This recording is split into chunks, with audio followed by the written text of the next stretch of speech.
Good afternoon to one and all. With great pleasure, I extend a warm and cordial welcome to all the esteemed resource persons, distinguished participants, academicians, research scholars, and faculty members to this 5-day online faculty development program on the theme, The Mindful Mentor, a proactive framework for fostering student resilience and mental well-being. In the present academic scenario, the role of teachers has moved beyond the boundaries of traditional teaching and curriculum delivery.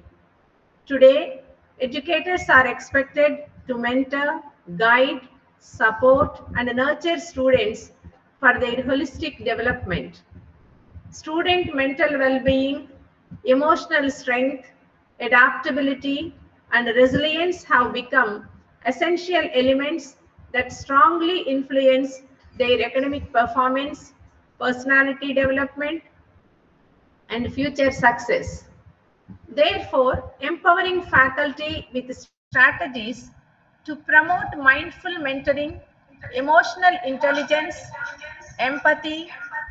empathy-based teaching practices, and scientific psychological understanding has become the need of the hour. We hope to create a platform through this 5-day FDP for meaningful reflection, skill upgradation, collaborative discussion, and knowledge sharing, ultimately strengthening the teacher's role as a positive change agent in student mental health. I sincerely thank our management, the distinguished resource persons, and all the participants for joining this academic endeavor. I am confident that this FDP will be highly productive, enriching, and transformative, assisting each one of us in evolving into compassionate, mindful, and proactive mentors. Once again, I warmly welcome you all, and I wish the program grand success. Let us begin our program by invoking God's blessings. Now, I request our beloved Principal, Dr. Sister Santha, Vice Principal, Dr. Sister Rosaline, and the FDP Organizing Committee members to light the lamp, followed by a small bhajan.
Thank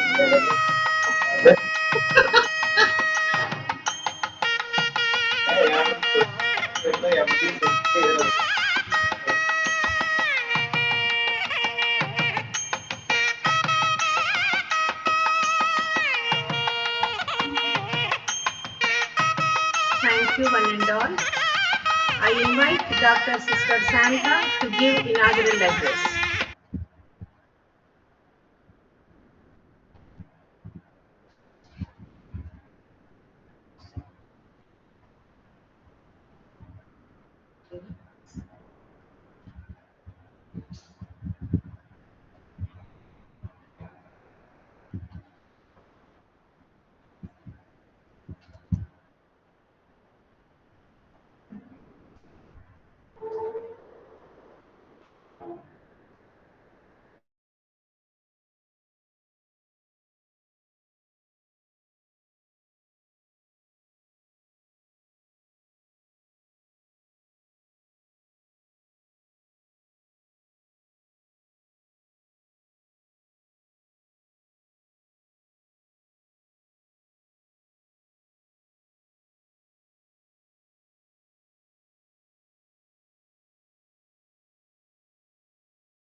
Good afternoon, respected.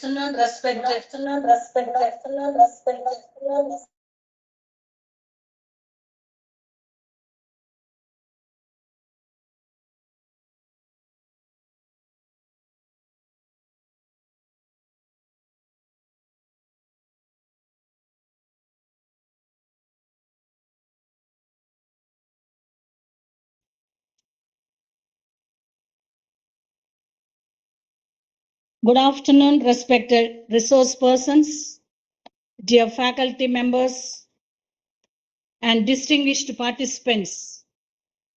It gives me immense pleasure to inaugurate this faculty development program on the Mindful Mentor, a proactive framework for fostering student resilience and mental well-being. The theme is both timely and relevant as it touches the very core of our responsibility as educators in these rapidly changing and challenging times. Today's students live in a world filled with pressures like academic competition, digital overload, social comparison, and fear of failure. These realities often affect their mental health, confidence, and sense of direction. As educators, we are no longer confined to the role of knowledge transmitters. We are called to be mentors, guides, and compassionate companions who shape the emotional and psychological well-being of our students. This program invites each of us to pause and reflect on our own practices, to become more aware of how our attitudes, words, and pressure influence our learners. A mindful teacher is one who teaches with awareness and empathy, creating a classroom where every student feels safe, understood, and valued. When teachers cultivate mindfulness and emotional balance, they become a source of strength, helping students manage their stress and build confidence. Student resilience is not merely about bouncing back from setbacks. It is about growing through challenges and finding meaning in them. As teachers, we can nurture this resilience by encouraging reflection, recognition, and celebrating progress.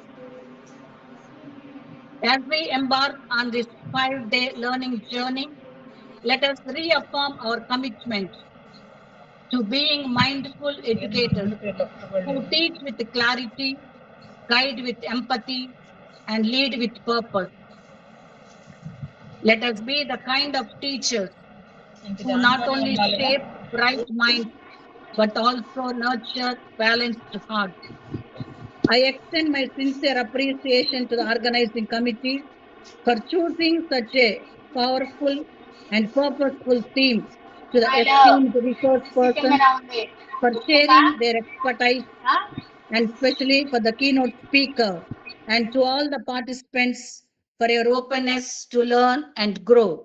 May this program inspire us to cultivate a culture of compassion and resilience within ourselves, in our classrooms, and throughout our institutions. Thank you, and I wish this FDP program a very success. So over to you, madam. Thank you. Thank you, Sister Santha, for your inaugural message. Once again, my humble request to all the participants to mute your audios for smooth running of the webinar. Thank you. Now I invite Ms. Anuja to introduce the keynote speaker, Dr. Mithilesh Bhakre. Over to you, Anuja. A very good afternoon to one and all. It gives me great pleasure to introduce our distinguished keynote speaker, Dr. Mithilesh Bhakre, head of the Center for Inclusion and Diversity at Maharashtra State Faculty Development Academy, Pune. SAR is multifaceted professional with rich experience across diverse domains, including holistic health, sustainability, inclusion and diversity, and IT functional design. His professional journey reflects a perfect blend of technical expertise, entrepreneurial vision, and a deep commitment to social well-being. He began his career as a software consultant at Oracle India, where he spent 5 years specialization in software application design and development. Later, as a co-founder of Think Solar Sustainability, he successfully designed and implemented solar and sustainability projects. His passion for holistic growth leads him to become a yoga and mental health trainer at Yoga Vidya Gurukul, where he conducted sessions promoting physical, mental, and emotional wellness. In the academic field, he served as an assistant professor and department coordinator at Kalidas Sanskrit University, teaching undergraduate and postgraduate courses in yoga and mental health, and managing the Therapy and Wellness Center. Currently, as the head of the Center for Inclusion and Diversity at Maharashtra State Faculty Development Academy, Dr. Mithilesh plays a pivotal role in designing, curating, and executing government faculty development programs focused on mental health, sustainability, and social sensitization for colleges and universities across Maharashtra. With his vast experience and holistic approach, Dr. Mithilesh continues to inspire and educate and learners alike towards a more inclusive and sustainable and mentally healthy society. Please join me in welcoming our keynote speaker, Dr. Mithilesh Bhakre. A note to dear participants, please mute your audio and switch off your video throughout the session to avoid inconvenience. If you have any queries during the presentation, please type them in the chat box in your control panel. We will respond to your queries after the session. Thank you for your kind cooperation. Dr. Mithilesh sir, please take over this session. Thank you.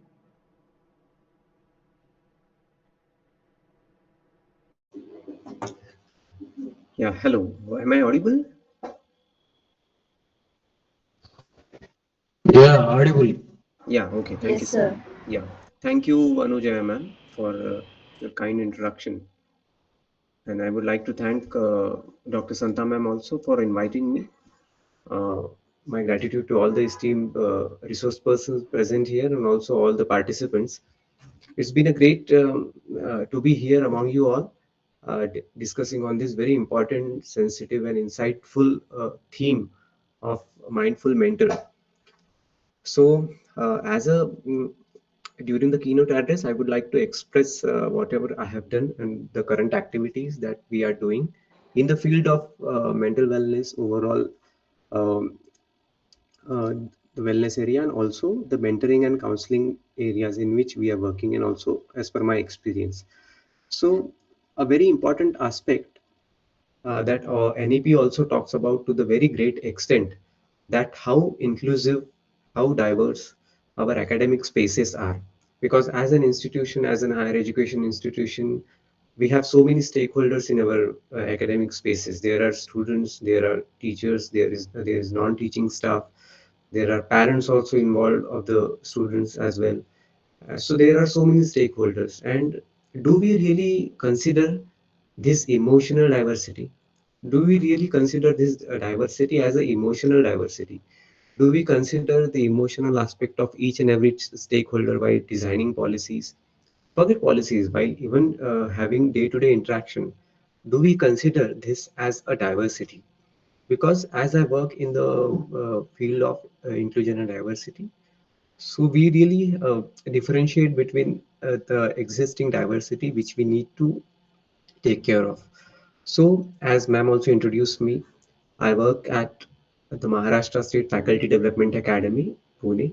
This is first kind of initiative of the central government and the state government.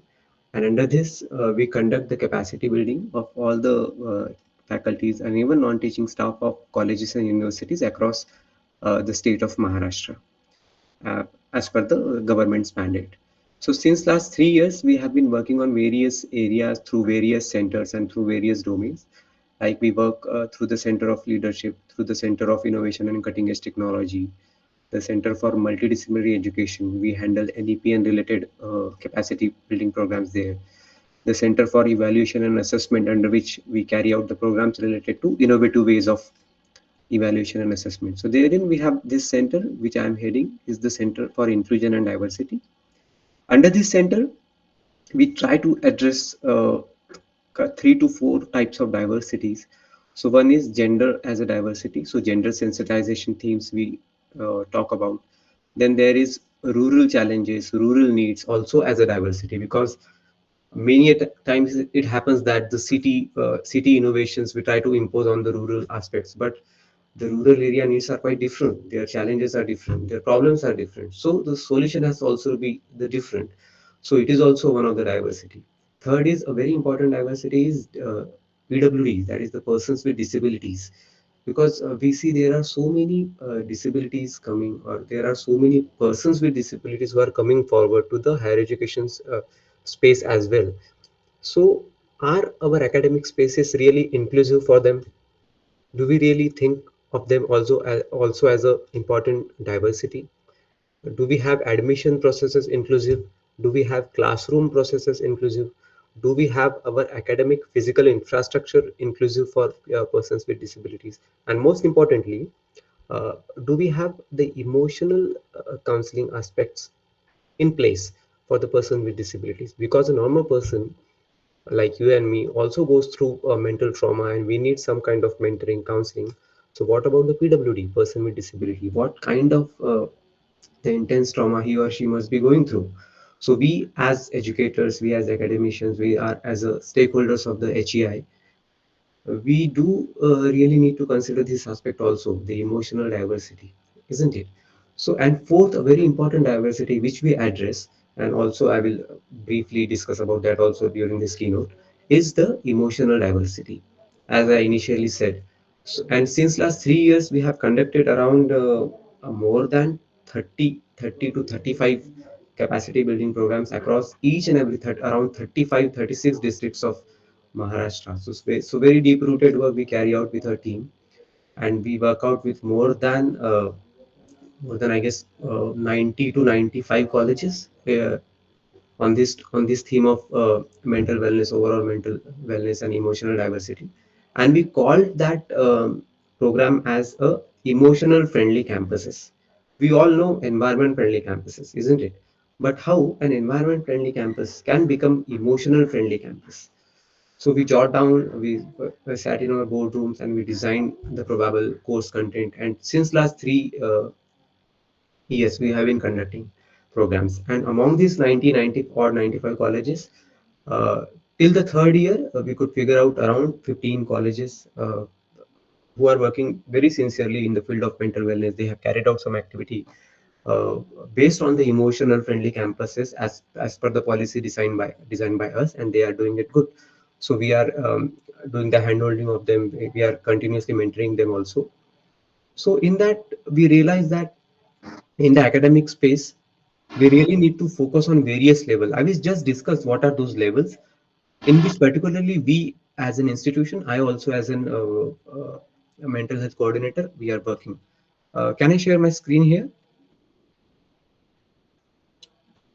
Yes, sir. Yes, sir. Yeah, thank you.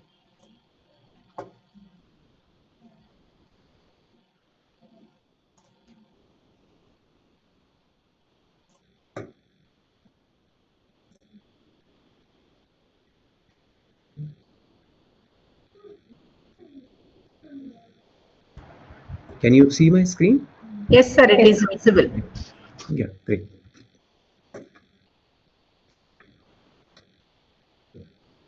So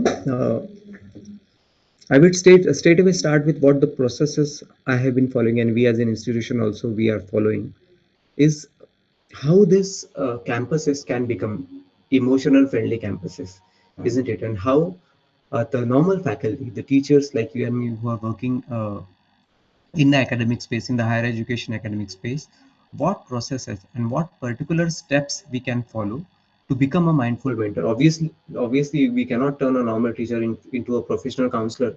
That is a totally different ballgame and very different aspect. But up to certain extent, we can really train our faculty. We can really train ourselves also in the field of positive mentoring and also the counseling basics on which we are focusing. So I will simply highlight and discuss those steps which we are following through our capacity building programs, for which we have got a very wonderful results, at least for these 15 colleges who are working good, who are doing so many activities in the field of mentoring and counseling and overall mental wellness.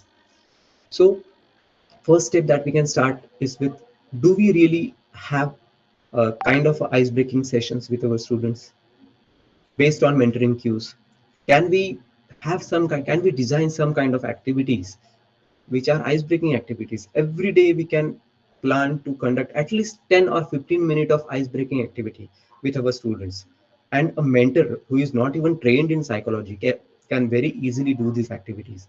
I would share one activity with you is kind of that we conduct irregular in our programs. We call it bingo, or also find someone kind of activity. So this activity, what it does, that you have to tell your participants or your students to find someone who is doing that particular task. There is a sheet, you can share that sheet among the participants, and the participant will determine that particular activity, and who is doing that activity, they will write their name. A very simple ice breaking activity, but what it does, it makes your participants, it makes your students understand the stakeholders diversity within your classroom. We really never focus on this aspect, that of this aspect, that do the class itself have become inclusive to others? Each and every student, do they really know each other? Do they really know their likes and dislikes? Do they really know the emotional aspect of each and every students? So these activities really facilitate that. And what it does ultimately, it creates, even after just a 10 or 15 minute of activity, but what it does, that it creates a very wonderful emotional bond among your students, among your participants. So mentoring starts with this step, that a very simple kind of a playful, funful activities, ice-breaking activities. And there are so many, we can devise our own activities. There is no limit to that. So mentoring starts with this step. Then, and obviously the foundations of mentoring and counseling in higher education, as I initially said, what can be the basic principles of mentoring, what can be the basic principles of counseling, and what the basic methodology as a faculty which I can follow to make my campus into an emotional friendly campuses. There are so many stakeholders and there are so many diversities, emotional diversity. And we all know the person who belong to the psychology area, they know the types of diversities, the emotional diversity. There are so many emotions, like passive emotion is there, aggressive emotion is there, assertive is there, isn't it? So can we devise some kind of mechanism to judge our students positively, on this emotional aspect, that who is passive, who is aggressive? isn't it? So what is the general trend? Obviously, these emotional attire also varies with respect to situation, with respect to time, with respect to students' age also it varies. But in general, we can devise some mechanism, some kind of questionnaire. There are so many questionnaires available, which does not require a very deep rooted training. A very basic training can facilitate that. So kind of a survey, kind of a questionnaire that will give you the emotional attire of your students, emotional attire of your class. It will give you the idea of emotional temperature of your class, isn't it? A very wonderful and insightful activity again. So that can be done as a under the mentoring and counseling aspects, the principles. And then obviously we can discuss with our students the fundamentals of mind, the functions of mind. As a mentor, as a mindful mentor, he or she has to know the very basic fundamental aspects. He or she may not be having a very deep rooted psychology knowledge, obviously, but he or she definitely should have the basic fundamentals about the functions of mind. What is the level of information that is being processed in our mind. In the Indian knowledge system, there is a very insightful flow which is given. It is mana buddhi chitta ahankar. So whatever thought comes, it comes in the form of vibration that resides in our mana. So the neuroscientifically speaking, whatever information we receive through our senses, it becomes a kind of a neural network. It is just a network. Some neurons are connected. To give you an example, when we were children, we were not knowing how to ride a bicycle, isn't it? So we fell so many times. But when slowly we learned how to ride a bicycle, that neural network started becoming, it started forming, having intersections in between that. So that is the stage of mana, isn't it? Then slowly after practicing one transfers to the state of buddhi. So that particular neural network, now it becomes a neural pathway. By regular repetition, by practicing, it becomes a pathway. So mana and buddhi. Then comes the chitta. Chitta is become kind of a sanskar, kind of a habit. Slowly it become a habit. And the fourth stage is ahankara. Ahankara can be positive and negative as well. We don't have to look at ahankara as a negative word. Actually, it is a very abused word, but actually it is not. In many times we need ahankara to do some good activities. So ahankara is all about how you manage your ego, and ego is not always bad, isn't it? So uh, traverse into the last stage, that is the stage of ahankara. So that particular thought, which was a seed initially, it slowly became ripped. It's by regular repetition, and ultimately it gets converted into a ahankara. So a basic thought, a basic sensory information, by regular processing in our mind, it becomes your ahankara, or it becomes part of your nature. So this transition, how it happens, a mentor has to know, so that he or she will be able to guide. So now how does this relate to the mentoring of students? Now, if one mentor knows this aspect, the manabuddhi chitta ahankara stage, or the emotional transition stage, he or she can judge particular student at which level that student is. Is he or she in the stage of mana, or buddhi, or chitta, or ahankar? That particular situation or that particular information, at what level that student is going through. I will explain with an example. uh, let's assume that we need to impart the education of cutting edge technology or AI. That particular information we have to impart to the students. Now, with respect to this particular subject, cutting edge technology and AI, what is the level of that particular student? Is he at the stage of mana, or buddhi, or chitta, or ahankar? Isn't it? So we have to analyze this aspect, and based on that, we will have to decide, we will have to devise the amount of information, the amount of knowledge we will impart to the students. If he or she is at the stage of mana, so that indicates a very primary level of knowledge, isn't it? So we will have to devise our teaching learning methodology, our processes of teaching, our tools that we use in that way. If he or she is at the stage of chitta or ahankara, that shows that that particular students is quite matured in this particular subject. So accordingly, we may have to remodel our teaching learning methodology. We may have to remodel our examples. We may have to remodel the tools which we are using. We can impart some further or more advanced tools or knowledge to that particular student. So For this all purpose, and this very much matters to the mindful mentor. This is a very much important principle of the mindful mentor, that that particular mentor has to know this emotional transition, isn't it? And obviously, IKS orientation helps a lot in this direction, because to a very great extent, IKS talks about it.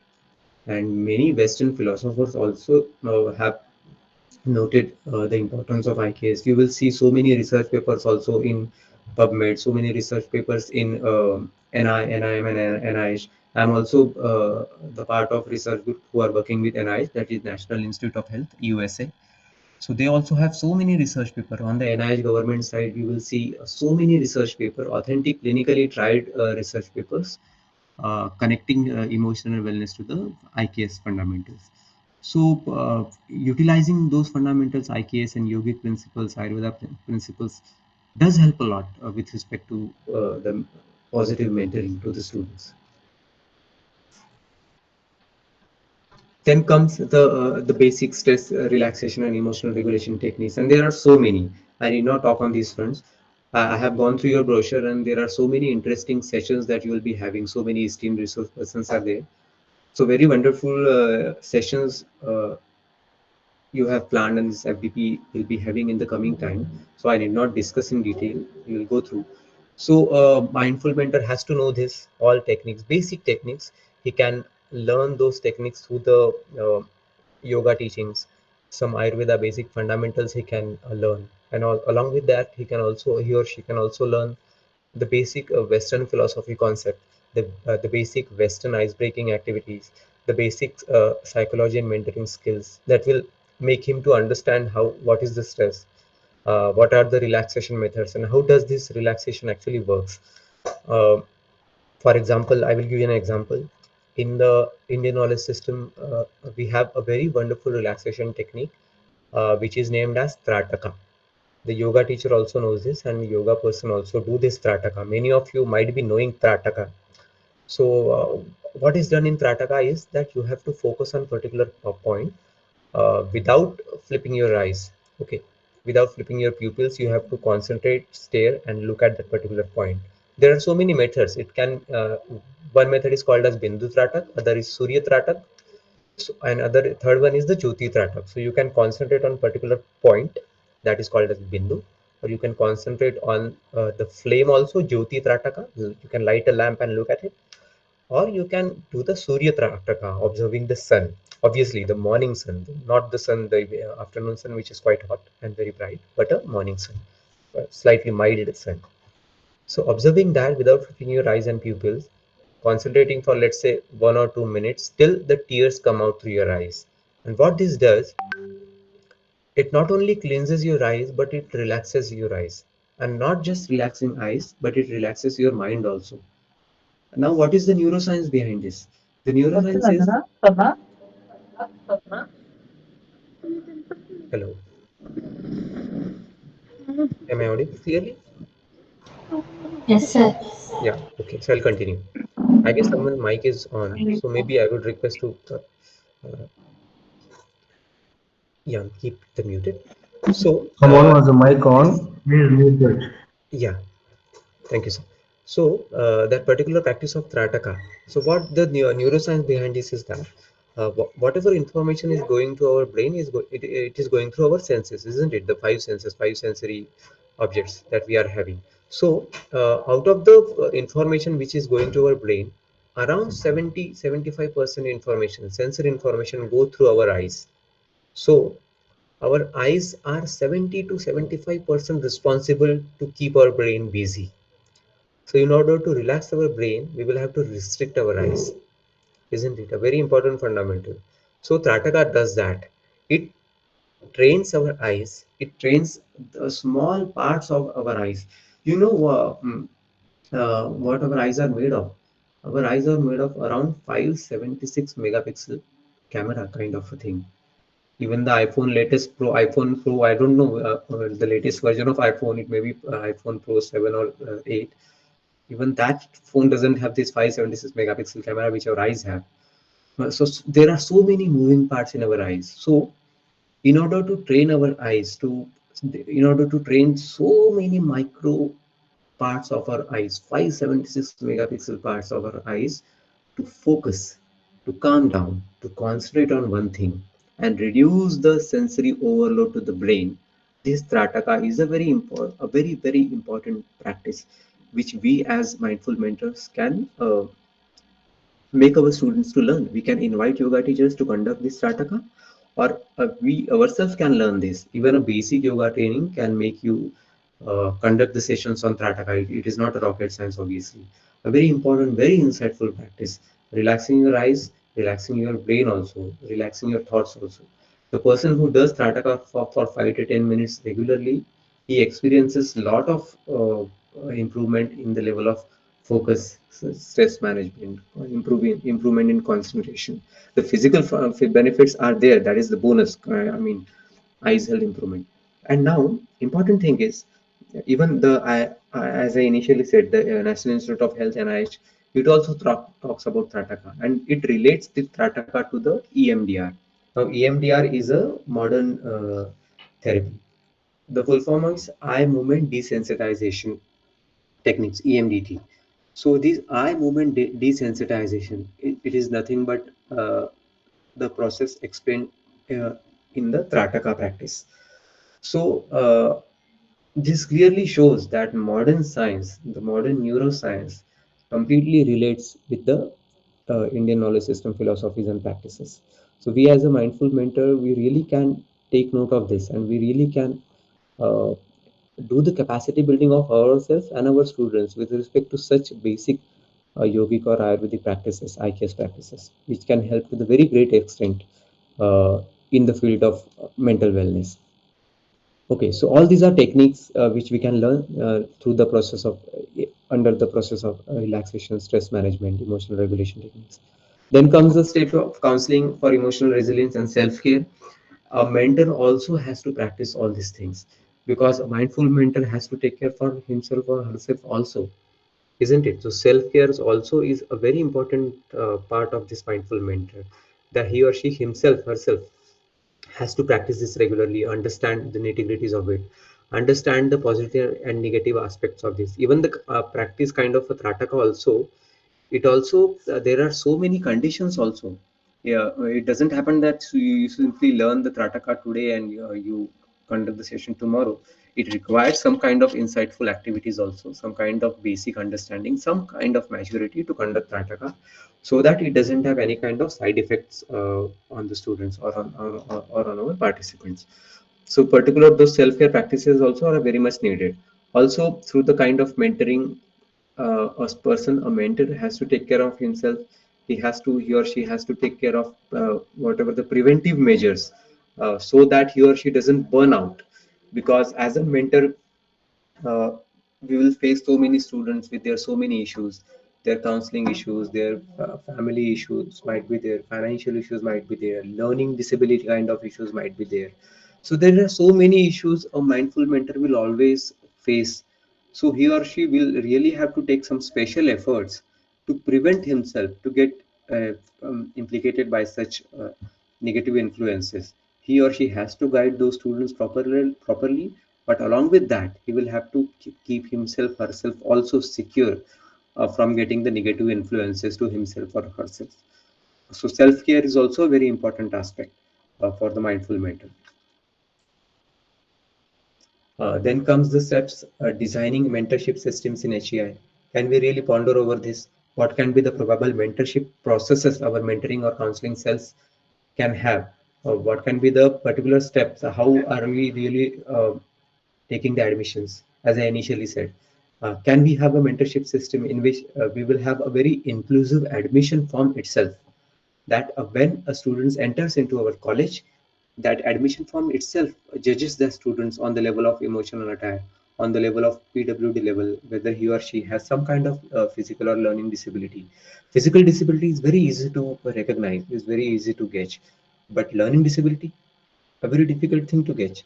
So there comes the role of inclusive admission processes, inclusive admission forms, which we are working with.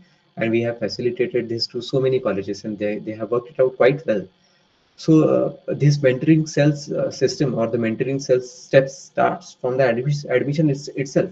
So a mentoring cell, a particular mentoring cell in the college, uh, can devise such inclusive admission forms to gauge the emotional attire of the coming student. A very important activity, isn't it? Then comes the steps of mentoring life cycle, which involves the processes and testing. Like one of the test analysis test is ABC test. Now, what is ABC? Some of you might be knowing who belong to the field of psychology or mentoring. So that is activity, belief, and consequences. So whenever a person, a student, or anyone faces any activity, any event, so that event gets registered into his or her mind.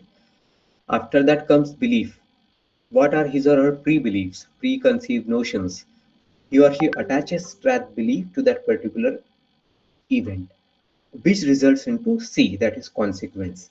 So for example, let's see a very simple basic example, that a particular student, if he or she fails into particular exam, so that is the activity, that is the A part, he fails into that particular exam. Now, what is his belief system? What is the self-talk he is going through, he or she is going through is, oh, I failed in the exam. I will never be able to clear that. The subject is very difficult, or the teacher is not able to uh, understand me, or I'm not able to understand the student, or I'll not be able to cope up with this subject anymore.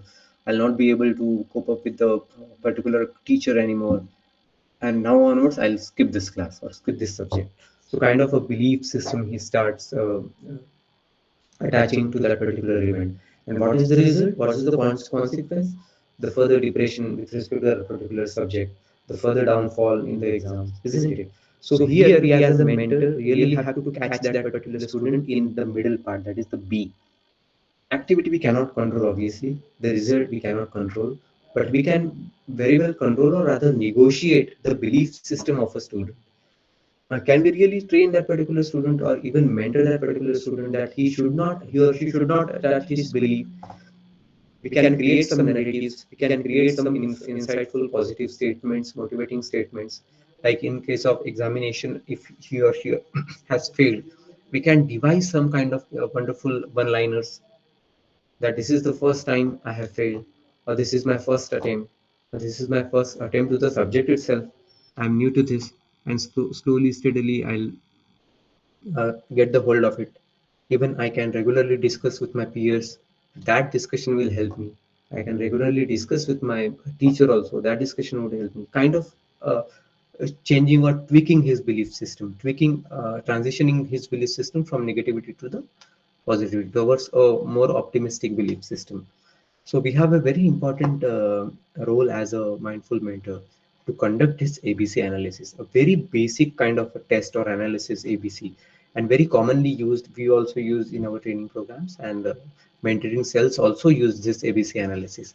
This is part of the broader concept called as REBT, that is Rational Emotive Behavioral Therapy. It is part of that broader spectrum, but we can definitely very easily utilize this analysis to gauge our students and make them come out of those small episodes of depression, anxiety, kind of negative influences. And then comes the step of managing emotional and crisis situations. We as mentors really have to ponder over this, that how we can manage the situations particularly. Obviously, a mentor, a faculty who is mentoring, he or she may not have the capacities to totally counsel. Obviously, that is the role of a professional counselor, maybe psychiatric would also be needed. But here, the mindful mentor must have the skills to refer to that particular uh, uh, entity, refer to that particular stakeholder. The mindful mentor has to understand the emotional attire and the particular situation of the students, and accordingly, he can analyze whether this situation can be resolved with basic mentoring, basic counseling, basic yogic activities, or even basic Western neuroscience activities, basic psychology activities. If not, the mentor has to refer to the professional counselor or psychologist, or even needed psychiatrist. So such crisis situations, the mentor has to gauge, understand. And for this, the mentor will need to have a basic, not a very deep rooted, but basic skills to understand the subconscious mind of the students. as we as a mentor, we have to devise some kind of methodologies wherein we can understand the subconscious mind. There are so many questionnaires available also. We also do it through our programs. Hence, initially, I put up the topic of understanding the processes of mind, understanding the process of emotional transition. That will help to understand the subconscious mind of a student. That will help to understand the deep-rooted emotional attire of a student, which will help us facilitate through such situations, crisis situations, or even critical situations like anxiety, depression related to the suicidal tendencies also. So mentor has to understand this and do the proper referral to the higher authorities. Then come the step of strength-based mentoring, outcome planning, that understanding what is the strength of particular student. Can we have some kind of mechanism? Uh, Now we are devising a mechanism in which we call uh, this cell not as a student development cell, but we call it as a student transformation cell. Yeah, we are not just developing the student, but we are carrying out the transformation within herself or himself, isn't it? So these particular transformative processes can include strength-based mentoring.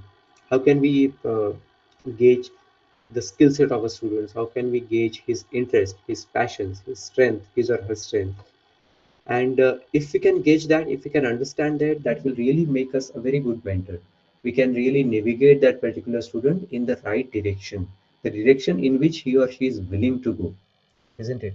For example, we have so many cases with respect to students mentoring and going through so many traumatic situation. One case was that a very interesting case. That particular student, his passion was that he wanted to meet Salman Khan. Now, he was constantly saying that to his mentor that I need to meet Salman Khan. I am very fond of him. I watch his movies. I like his acting. I like his overall attire. I like his charisma, and I really want to meet him. Now, a typical teacher, a typical approach teacher may stigmatize this particular student, isn't it? That they are not interested in studies or interested in social media itself or digital. He's digitally addicted or addicted to so many movies and all that. But we, as a mindful mentor, have to consider this aspect. So we sat with our team, our mentoring team, and the particular mentor of the student guided him. Okay, so you want to meet, so let's do this processes which will facilitate his meeting. We cannot assure that you will get to see the Salman Khan or not, but we can devise some mechanism, we can devise some steps. Let's see. If it happens, happens. If it doesn't happen, nothing in our hand, nothing in our control. That those are the factors beyond control. But let's attempt. Let's try to do that. So that particular mentor from our team, he sat with their students, he devised some steps. And what happens after some around 2 to 3 months, the college, that particular student's college, had a very big event in which he invited Salman Khan himself, and that student particularly got to meet Salman Khan. The principal of that college, and his mentor also, he said that particular student that he's coming. You,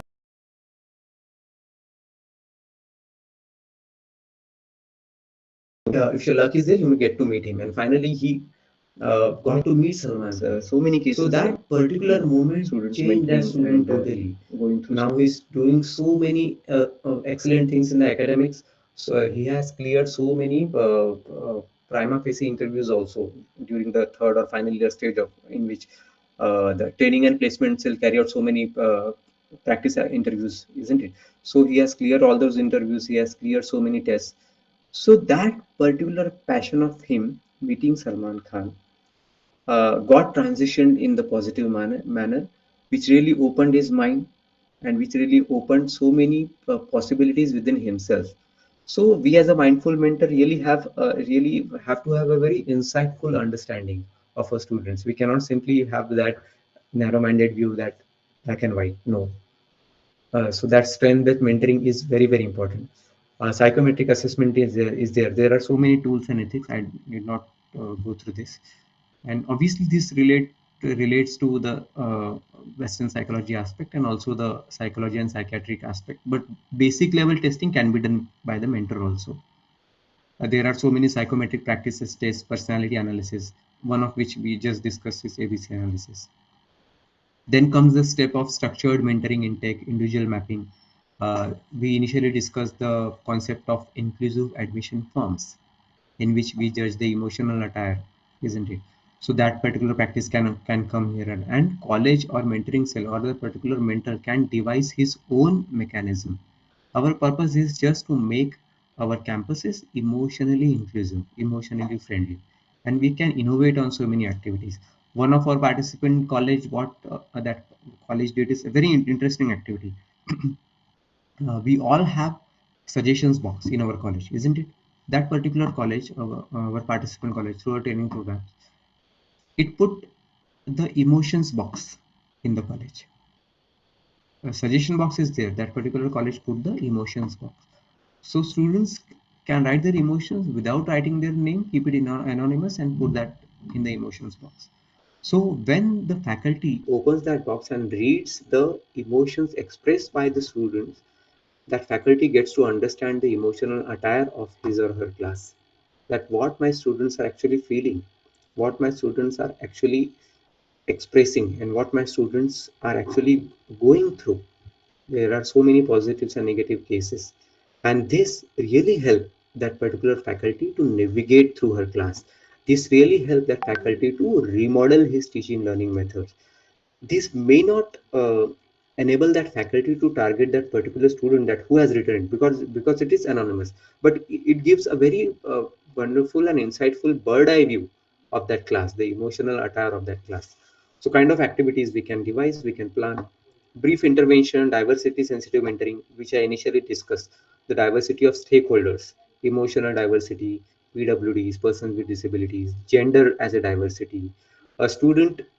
There are so many intersections in our society, and gender is very important intersection.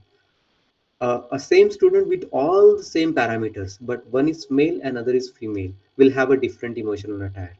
So when such student come in front of us, in front of a mentor, he will have to devise different methodologies, different mentoring techniques, different mentoring approaches to the male student and to the female student, because there are many fundamental differences that comes under the umbrella of gender diversity, isn't it? So what a female is going through, at what particular stage that female is currently, in what particular stage that male person is or male student is, accordingly we will have to do the mentoring processes. So that's why diversity sensitive mentoring is very important. And slowly now it comes to the institutionalization. All these processes can be institutionalized, can be put up in place to activate our mentoring cell, counseling cell, reporting cell. Now I come, so these were the particular steps which which a mindful mentor can go through, and even which the counseling cell of particular college can practice these steps to have a very effective, efficient mentoring counseling cell, a very effective, efficient, emotional friendly campuses. Now I have listed out some basic activities which I up to certain extent have discussed initially, that these are the examples of emotional diversity which a mindful mentor can understand. The emotions of survival, emotions of social, existential emotions, and you'll go through all your sessions. You have very wonderful sessions also planned. As I talked about the IKS orientation, so IKS also talks to the great extent of the diversity of emotions, which can facilitate a very wonderful mentoring. The a very wonderful sutra is there: avidya, asmita, raga, dvesha, vinivesh. These are the klesha based emotions which takes you to the negative direction. So how this transitioning from negative emotions to the positive emotions, the IKS knowledge, IKS tools also can help you in that direction. Now these are the guna based emotions, rajas, tamas, sattva. So we can, and there are so many tools also to gauge this in which particular guna the student is. Is he or she in the state of sattva or rajas or tamas? And based on that, we can devise the mentoring tool. Based on that, we can devise the particular practice to be given to that student to come out of that particular negative influence. If the student is at the Sattva Guna, then obviously we have to conserve that. If he is towards the Rajas Guna, slowly we have to introduce some kind of Sattvic elements into the mentoring. But if he or she belongs to the very tamas category of guna, then obviously we will have to have some very intense inclusive practices to make that transition from tamas guna to rajas to ultimately sattvic gunas. So I guess helps a lot in this direction also. Uh, Again, a very wonderful sutra I guess talks about is Maitri Karuna Mudito Pekshanam Sukha Dukkha Punya Punya Vishayanam Bhavana Chitta Prasadanam. So Maitri, the emotion of friendliness that we have to express towards the person who is happy. Then Karuna, the emotion of compassion, we have to express toward the person who is suffering. Then the emotion of Mudita, joy, we have to express toward the person who is virtuous. And the emotion of Upeksha, equanimity, we have to express toward the person who is doing some sinful, negative activities, non-virtuous things. So very wonderful, I would say, protocol about the emotional friendly campuses that IKS is giving to us, isn't it? The klesha based emotion, just summarizing of the this I initially discussed, the transition of thought to emotion to ego. Now all these things will be part of your session, so I may not ponder over this. The emotional attire of conventional learner that we initially discussed, the emotional aspects of our classroom, the emotional attire of non-conventional learner. Again, a diversity of stakeholder we have in our classrooms, that some would prefer traditional methods of learning, some would prefer modern day teaching learning methods. So accordingly, so emotional attire is different of each and every student. So accordingly, we will have to devise newer mentoring skills to them. This I discussed about the techniques. Even the link is also there, the particular research paper which I was talking about. These are the disorders which we facing in the society. So many common issues, diseases also coming to our academic spaces also, in which mentoring, positive mentoring can really help propel. The fundamentals of inclusion, equity, equality, we also initially discussed the gender diversity aspect, the rural urban aspect. All these diversity aspects we have to consider through our mentoring. We have to address rather through our mentoring. And if not, then consequences are quite harmful. The consequences are quite negative, which we are seeing in academic campuses. There are so many individualism. Students are so much addicted to social media, digital media. So many digital divide is there. Upsurge of negative tendencies in the academic space that we are seeing. And this is a very important factual thing is there. The psychological well-being of adolescents around the world began to decline after 2012 in conjunction with the rise of smartphone access and increased internet use. This is not my statement. This is scientifically proven thing. The links article is also given. So we as a mindful mentor really have to ponder over this, that how we can modulate, how we can remodel our mentoring processes to get student out of this addiction. Yes, we discussed these positive, passive, submissive, aggressive processes. These are the particular activities which we, up to certain extent, can we have discussed how we can make our classrooms more emotive, more multisensorial. What can be done in classroom to have long-term aspect, long-term internalization, and how we can make our students transition from lower state of emotions to the higher state of emotions. So this was the basic orientation which I thought to discuss with you in my keynote address. This also aligned with the themes and of the sessions that you will be going through, and this also aligns as per the processes and activities which we as an institute, also I as an expert in this field, which we are doing since last 3 years. So very nice connecting with you all, and I would thank you, Dr. Santha ma'am, also for giving me this opportunity, and all you participants also, and this esteemed institution also. Nice connecting with you all. Thank you, Thank sir. you. I request all the participants to switch on your videos so that we can have a screenshot with you. Now the floor is open for discussion. You can directly interact with sir, or you can type your queries in the chat box. All of you, please switch on your videos.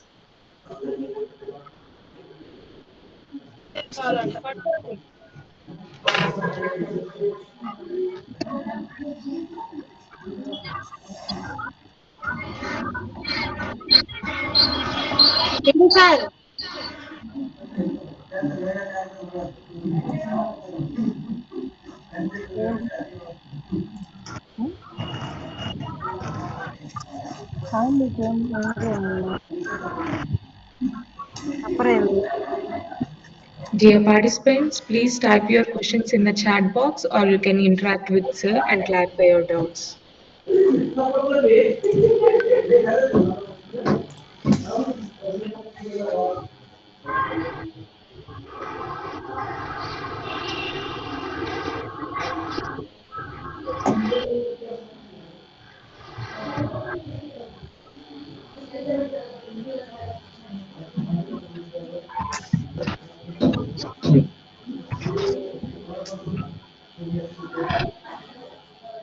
Yeah, I guess maybe we can move on. There are no questions, I guess.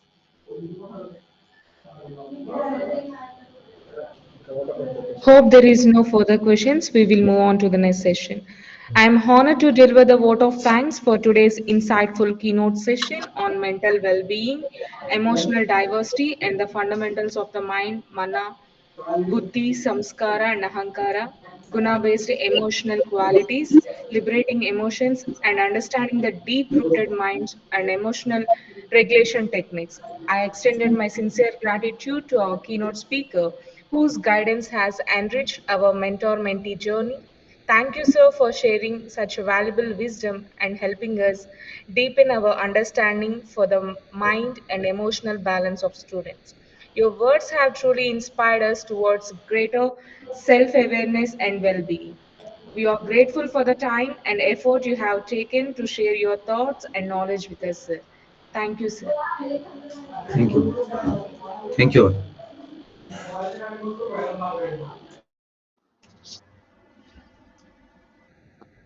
Thank you, Miss Anuja. Now we will switch on to the day 1 session. Topic: Understanding the mental health landscape in higher education.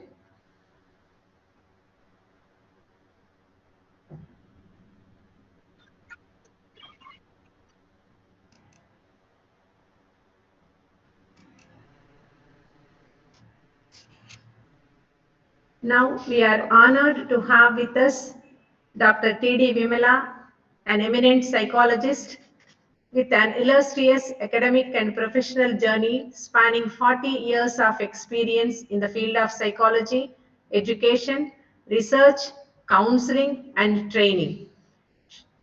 Dr. Vimala served as Principal Government Degree College, Kothagudem, and has made significant academic contributions as a psychologist in Acharya Nagarjuna University, where she presently holds the position of Honorary Professor, Department of Psychology. She is a recipient of the prestigious AP State Meritorious Teacher Award in the year 2007 for her excellence in teaching and service in higher education. She has served in several academic leadership roles such as Chairperson, UG Board of Studies, member of PG Board of Studies in Psychology at Acharya Nagarjuna University and Krishna University. She has also contributed as academic counselor, evaluator, and advisor for IGNOU Study Center Vijayawada, and is actively involved in postgraduate psychology counseling and family therapy programs. Dr. Vimala is currently the coordinator for Diploma in Guidance and Counseling, Child Psychology and Adult Psychology online courses at Acharya Nagarjuna University, and also serves as editor and evaluator for online diploma courses of ANU. She has successfully organized UGC-sponsored national programs, completed a UGC minor research project on adolescent girls, published 3 books, participated and presented papers in numerous national and international seminars, and served as a resource person for training programs, capacity building programs, and academic workshops at various institutions across the country. During the COVID pandemic, she actively addressed psychological well-being and mental health issues by serving as a resource person for over 36 academic webinars on varied psychological aspects related to corona, stress, adjustment, emotional resilience, and coping. With her vast academic depth, research expertise, and rich contribution in teaching learning for 4 decades, Dr. Vimala continues to inspire students, faculty members, and professionals in the field of psychology, mental health, and counseling. We are privileged to have Lady Vimala as our distinguished resource person for this first FDP session, and we look forward to her insightful deliberations. Madam, over to you.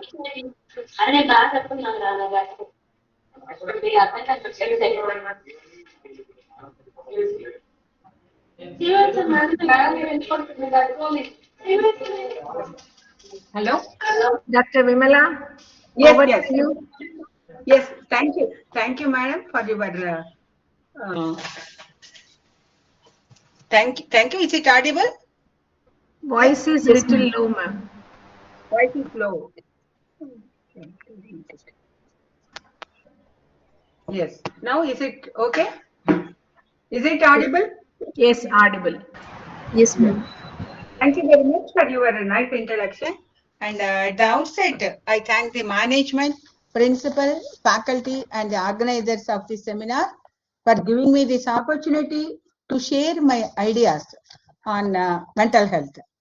So let us, before going into the mental health area, let us understand what is going on in this society and the present social scenario.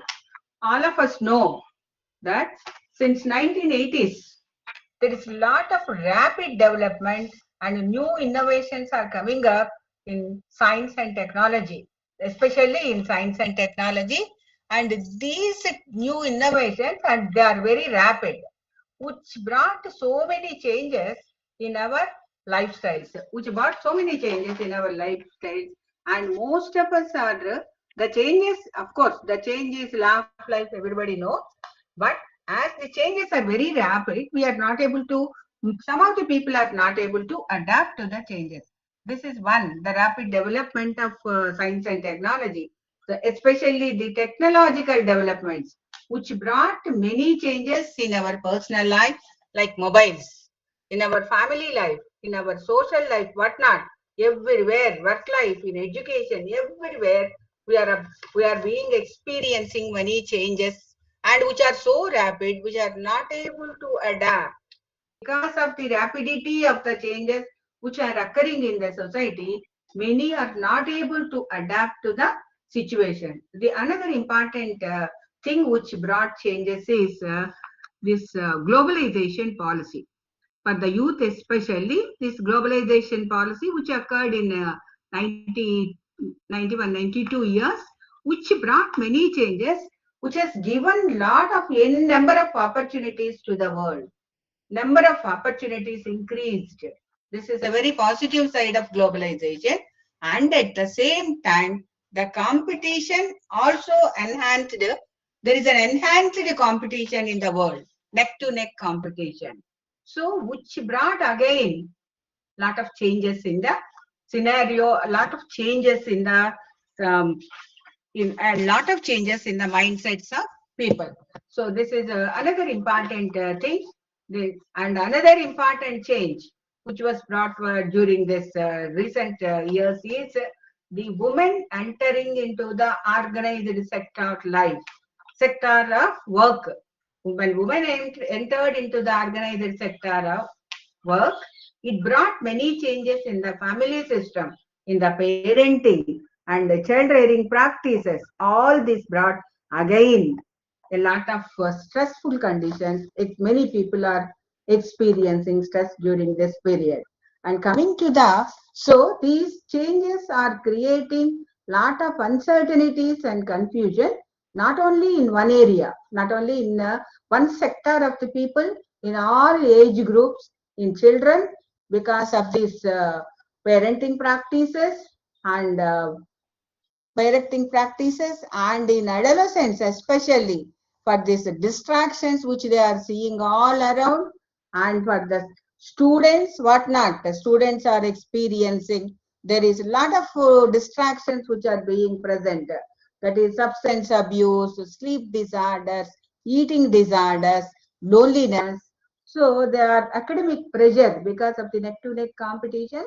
They are feeling academic pressure, peer pressure, whatnot, and this is because of the mobiles. They are feeling loneliness also. When they come for counseling, they used to say, "Do you share anything with your close friend? Do you have any close friend?" Then the answer is, most of the students' answer is no, ma'am. We are having friends. We go to the canteen. We roam around, but we don't have really close friends. This loneliness increased because of the continuous long time use of mobiles among youth also. And along with this, the changes which are occurring in the academia and employment area, all these are creating a lot of stress to the youth. So it is surprising to know that this is the sad, this is a triad which is being sad, means the triad, which is stress, anxiety and depression. This is most prevalent in the world at present. Most prevalent in the world at present. Like there are 12 to 18% of the world population are suffering with the stress because they are not able to adapt to the changing scenario, challenges of the world. And there is anxiety. Nearly 8.3 to 47% of the people, nearly half of the population are suffering with anxiety. And depression is 14.6 to 45%. This is the global statistics which were given by the WHO very recently. So this sad stress, anxiety and depression, which are more prevalent among youth. This is, the youth are the basic pillars of any nation. If they are suffering with all these things, it may lead to not only for the individual unrest, family unrest, and it also has a hindrance for the development, national development too. Hence, there is a need for us to address it. But coming to this, because the family, as I told you, because of the migration of parents and because of the women entering into the organized sector of work, the new challenging child rearing practices, most of the burden was shouldered by the teachers at present. So what teachers can do now? And the other important thing is, most of the active life of the child, that is from morning 9 to 6 o'clock, evening 5:30 or 6, they are staying with the teachers. So these are the significant people for the child. So what is the contribution of child for developing this? Before going into this topic, let me say something about, let us understand ourselves as teachers. As teachers, what we are. Let us understand ourselves, and then if you understand ourselves, self-awareness is most important for addressing the students also. That's why I will give you a small exercise. I will give you a small exercise for that to do, so that you can understand yourself. Right. The PPT. Hello? Hello? Hello? Yes, ma'am. Ma'am, yes, ma'am. PPT. Okay. Yes, ma'am.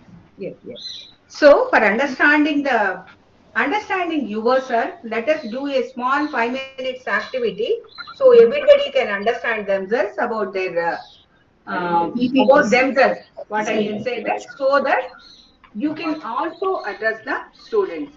Let me say I am showing some of the yes. I will show you some of the, it is like a checklist. I will show you some of the words. If you are experiencing that activity, if it is always, please move on. Please move on the PPT because it is with you. Yes, madam, they are doing. So that if you understand yourself for anything, you have to next one. Next one. Yes. Here is a checklist questionnaire, please.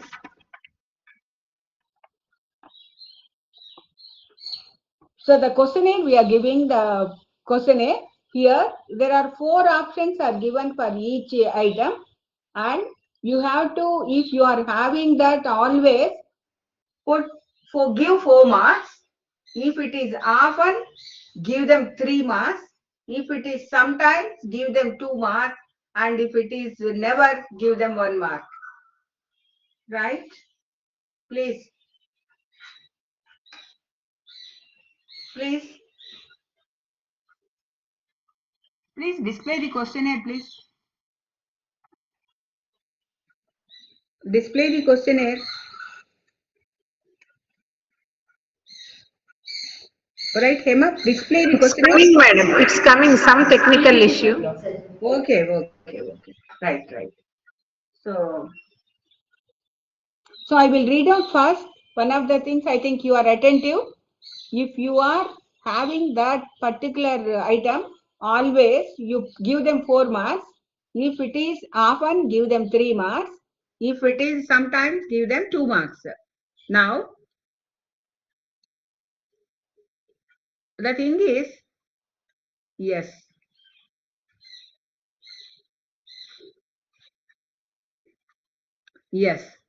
So for this, the first question I am asking you is regarding anxiety or tension. If you are feeling anxiety or tension, always give 4 marks. If it is often, give 3 marks. If it is sometimes, give 2 marks. And if it never, give 1 mark. This is one. Only for anxiety, give some marks. Coming to the next thing, you are feeling discomfort at home, or discomfort in the class, or discomfort wherever you are in social situations. If you are always discomfortable, put 4 marks. Often it is 3 places: at home, personal level, in your office, and thirdly at your workplace and social relations. So if it is sometimes, give 2 marks. And if it is never, give 1 mark. Then irritability. Third thing is irritability. In the same way you have to give. If it is always, often, sometimes, and never. Irritability. And then is loneliness. Sometimes even if we are in the midst of hundreds of people, we may feel lonely. So what is your experience? And do it honestly so that you can understand yourself. Depression. Always depression means sadness. Continuous sadness. Always, often, sometimes, or never. Then come to anger. Always, often, sometimes, and never. Are you angry always? Are you angry? Then fatigue. Fatigue means it is like tiredness. Fatigue means nothing but tiredness. Do you feel tiredness always, or often, or sometimes, or never? Then insomnia means lack of sleep. So I'm not able to sleep properly. Is it always, often, sometimes, or never? Then come to, do you experience headache? Again the same 4 options. Always, often, sometimes, never. And add 10 and 11 together, indigestion and acidity. Same thing, indigestion and acidity. If it is always, often, sometimes, or never. Indigestion oblique acidity. It is not 10 and 11. Indigestion oblique acidity. Always, often, sometimes, and never. Suppose, then the next step what you have to do is, You have to add the numbers. You have to add all the numbers which you acquired for all these 10 statements. Add all of them, then divide them by 10, means put a dot between those two figures you obtained.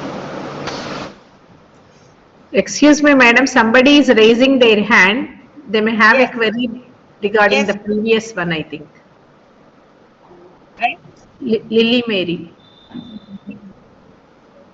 Madam, please, you can ask your question. Yes. Right? Lily Mary. Madam Lily Mary, are you there? You want any clarification from Dr. Vimala?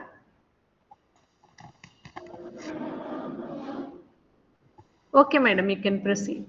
Yes. The 10th thing, you add the indigestion and acidity and you add all the numbers and divide it by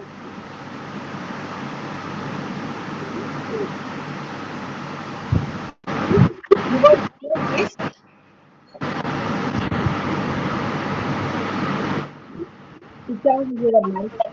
Madam, some disturbance, voice is not audible.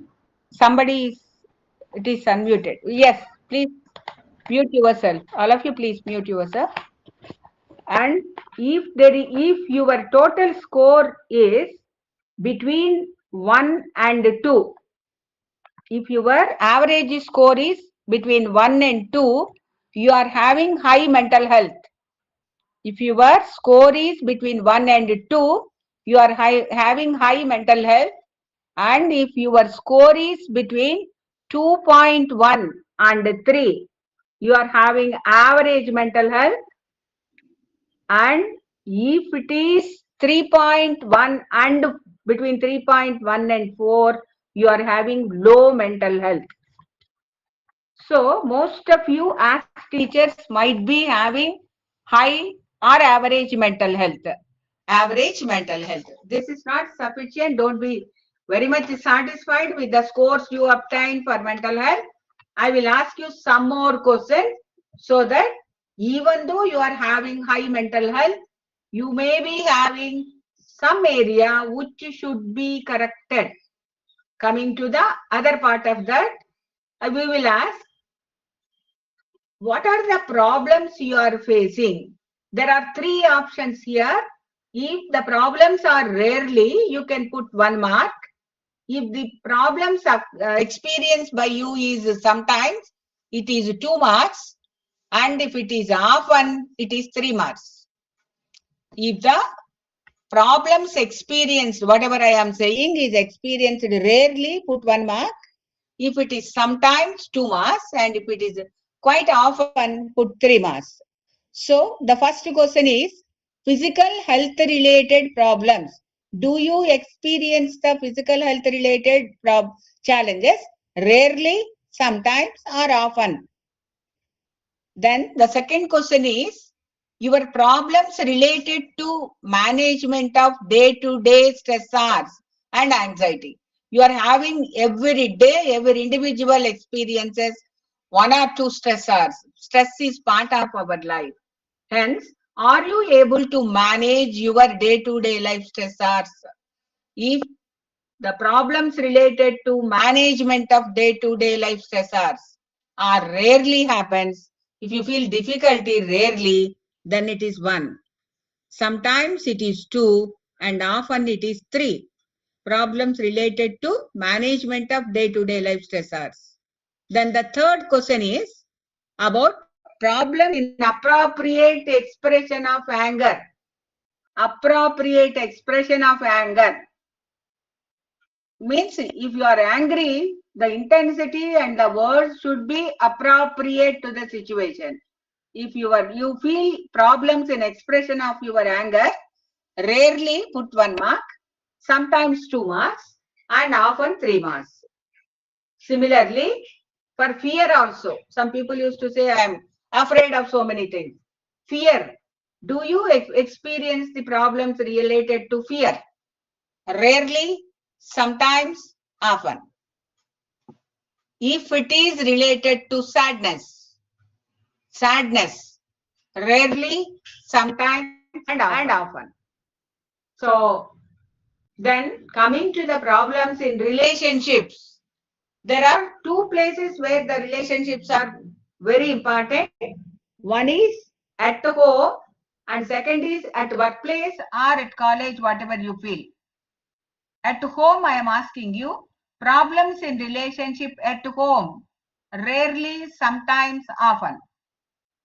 If it is rarely one, sometimes two, often three. Problems in relationships. Problems, relationships at home. Problems in relationships at office.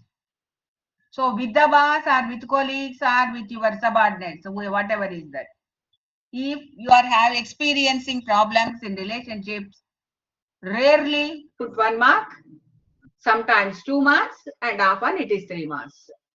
Then the last question is, are you using full, do you feel that are you using your full abilities in studies or work or in life? Are you using your full abilities? Rarely, sometimes, often. Then coming to the last question, sixth question is, I am asking one more question, that is, do you have any problems of addiction? Any problems of addiction like mobile, alcohol, or drugs, or any other addiction? Or if it is rarely one, if it is sometimes two, again often it is three. So you answered all the 6 questions. You answered all the 6 questions. If your answer is 3 here, the answers for which you put 3 are the areas where you are not able to adapt yourself and you are experiencing some pain. The areas where you put 3. So the areas where you put 1 where you are very comfortable. And the areas when 2 you should try to improve yourself to reach 1. So these are about your, why I asked you to go through this mental health exercises. Unless the teacher is mentally healthy, we are mentally healthy, we cannot make our surroundings healthy. Unless you are healthy and you are peaceful and you are happy, you cannot make all your people around you happy. So that's why we are assessing ourselves and we have to identify our problems first as teachers. So if you are calm and if you are having good mental health and you go to the class with good mental health, you can also provide the same atmosphere, same emotional atmosphere to the students. So first you have to reflect on yourself when attending college. Why this is, when you, so whatever you are, the status of the teacher will reflect on her surroundings. So this is one thing. How can I improve our mental health? Go back. What are the conditions of the poor mental health?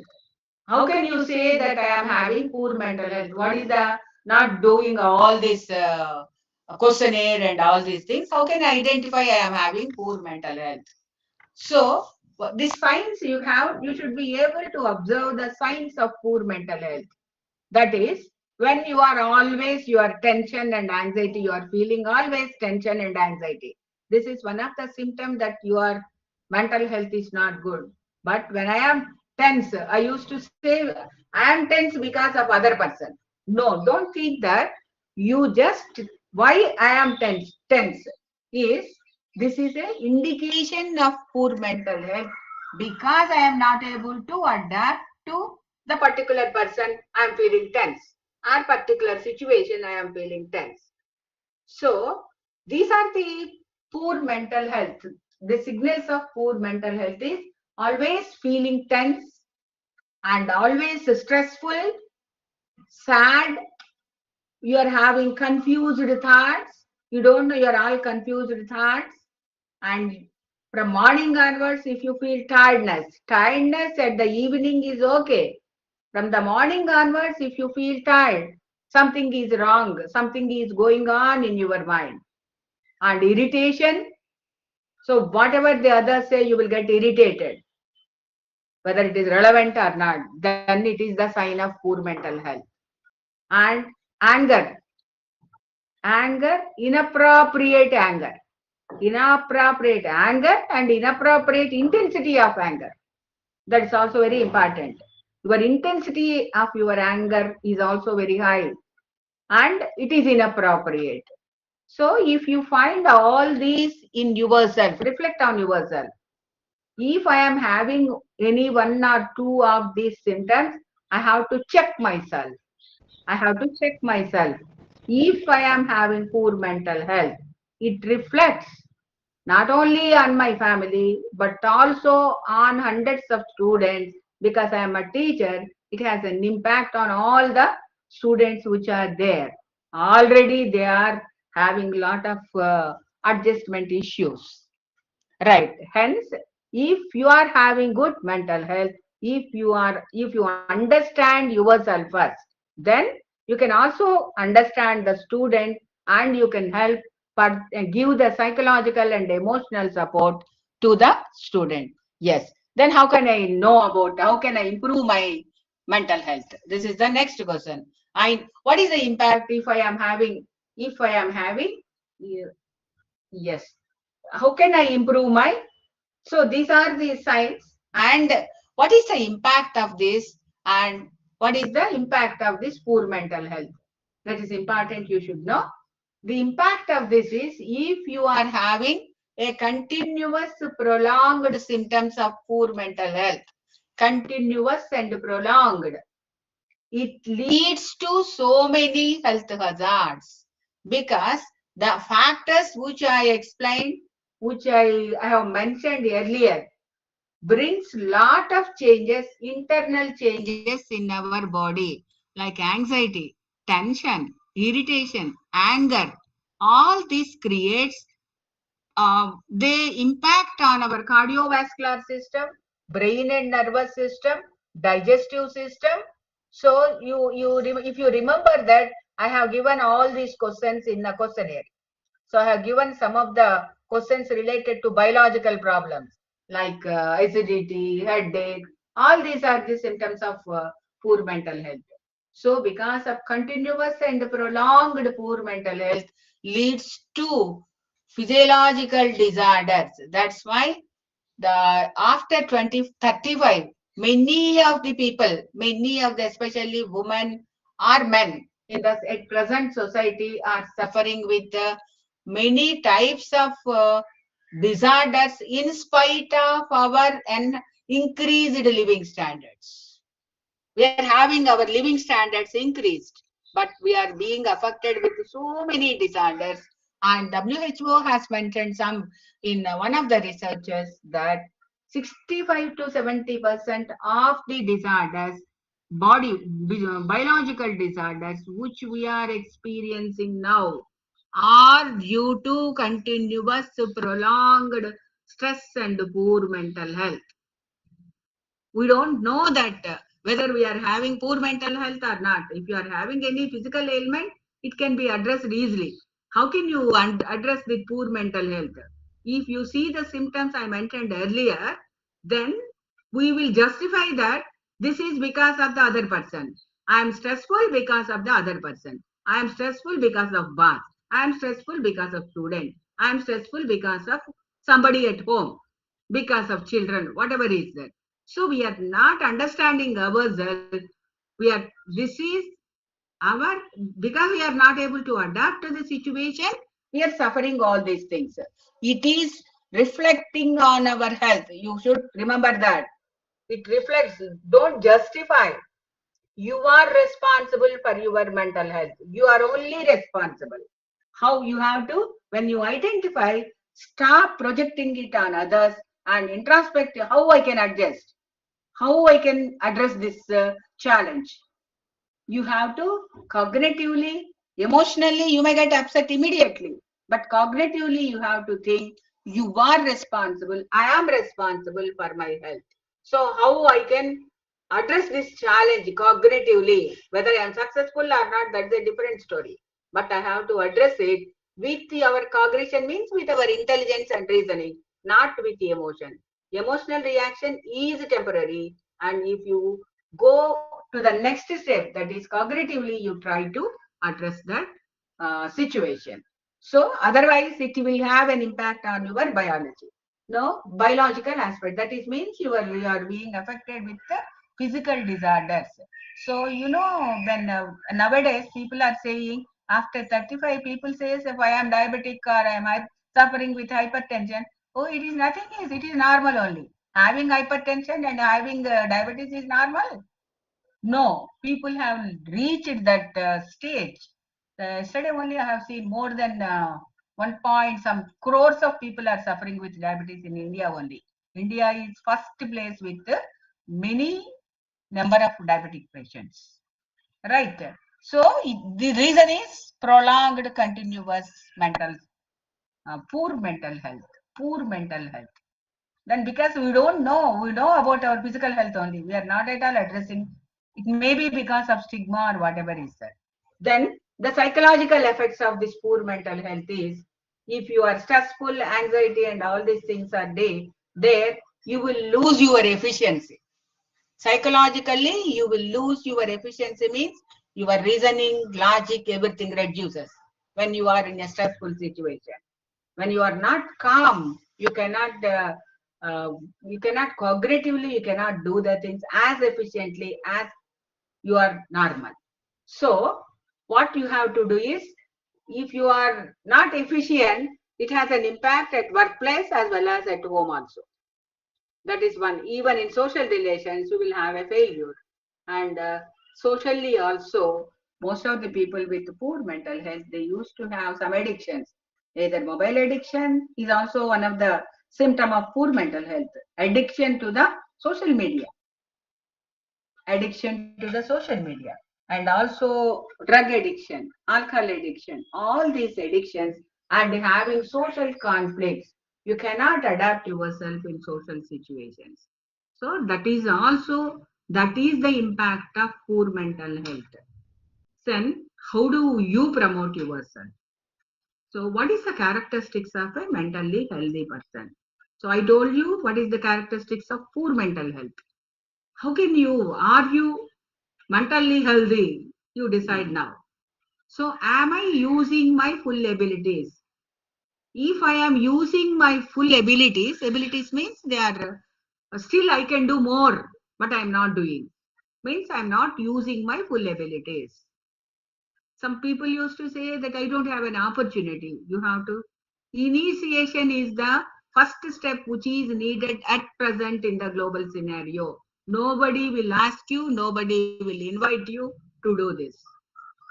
Take an initiative and do it at your own pace and utilize your full abilities. So when you don't utilize your full abilities, you feel somewhere your self-esteem decreases. So this is one check whether I am mentally healthy or not. The second thing is managing daily stressors.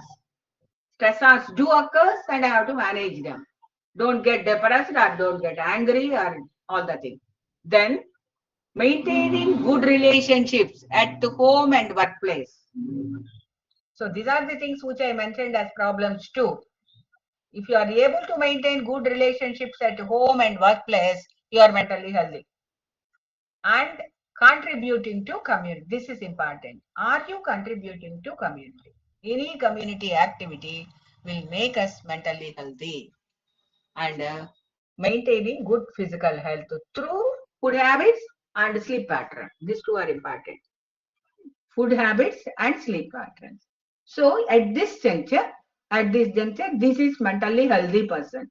Everybody has to reflect on this and find out whether you are mentally healthy, or you are having poor mental health, or you are showing other person as the reason for that, or other institution, or other bar, or colleague, or somebody. No, don't do that.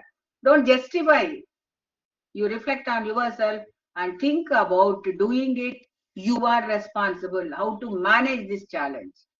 How to manage? If you are able to do this, do it. Otherwise, take the help of other persons or the counselor, whatever is required.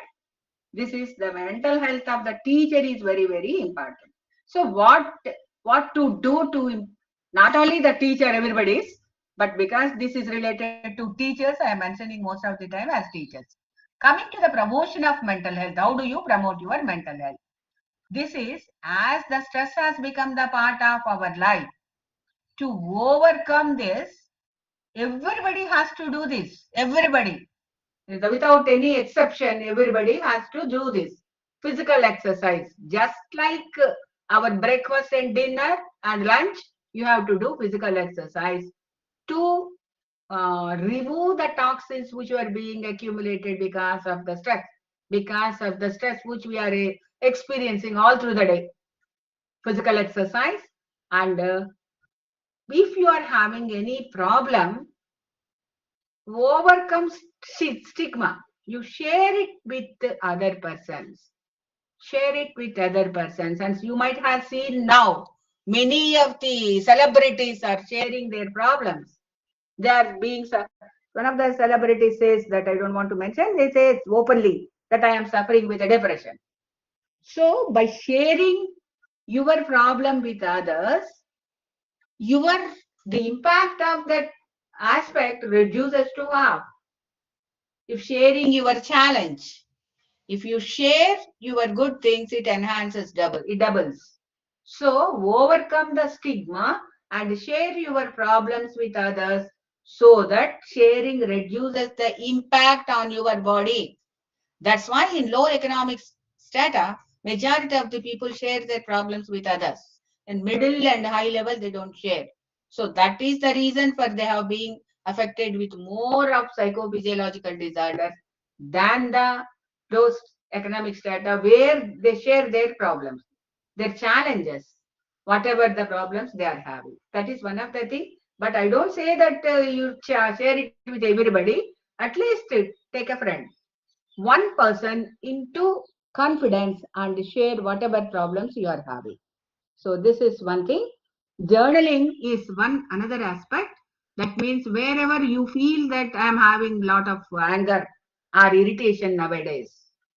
So then what you have to do is you have to journal it. Journal it means from morning to afternoon you write down what are the aspects which are, suppose if it is anger management or irritation, what are the aspects which created irritation in you?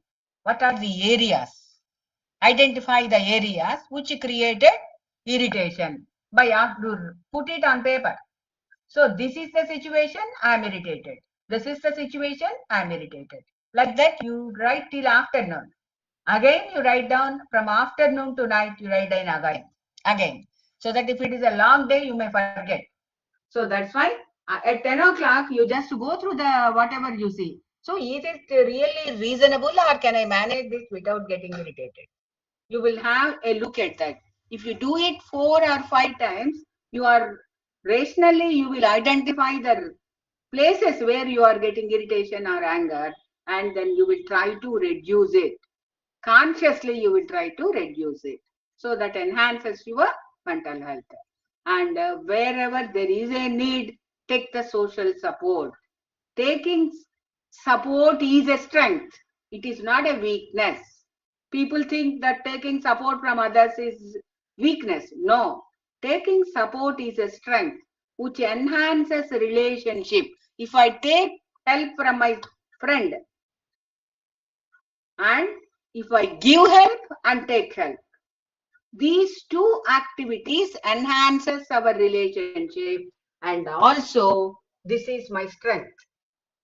So many people think that taking help from others as a weakness. No, taking help is a strength. Not taking help is a weakness. And there is spirituality, everybody knows.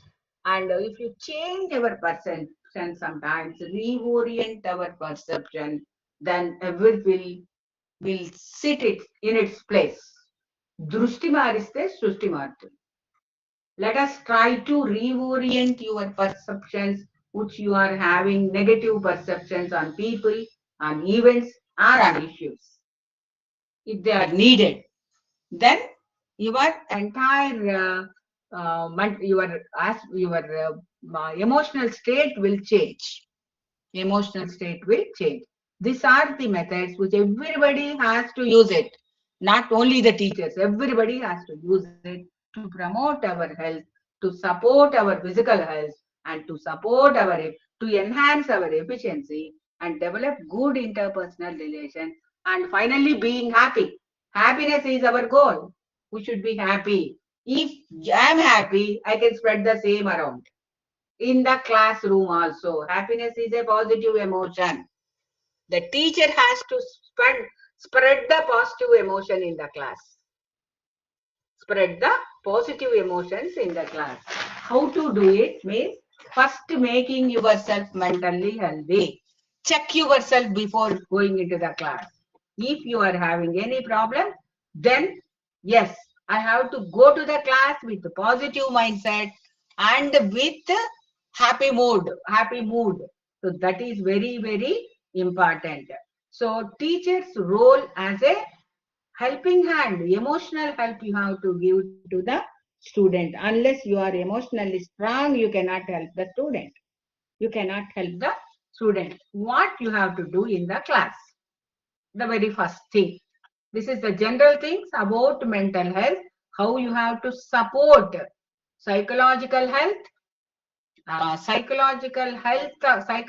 you can give the psychological support and emotional support to the student.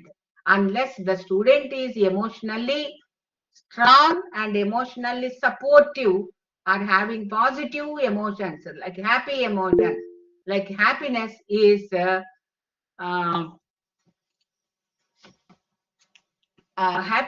happy, you cannot spread the happiness in the surroundings. So let me say, for easily, I'm not going into details, but these are the whatever you can practice now. Those are the things only I am telling, simple things. Any teacher can follow this. So first thing is, I am mentally healthy and I am entering into the class with a positive attitude of creating happiness around. If you create happiness around you, then that is the base for learning. Unless you are happy, you cannot learn. You are depressed, you cannot learn. So develop a happy mood. What you have to do? I will tell you 3 things. Teacher role in helping students.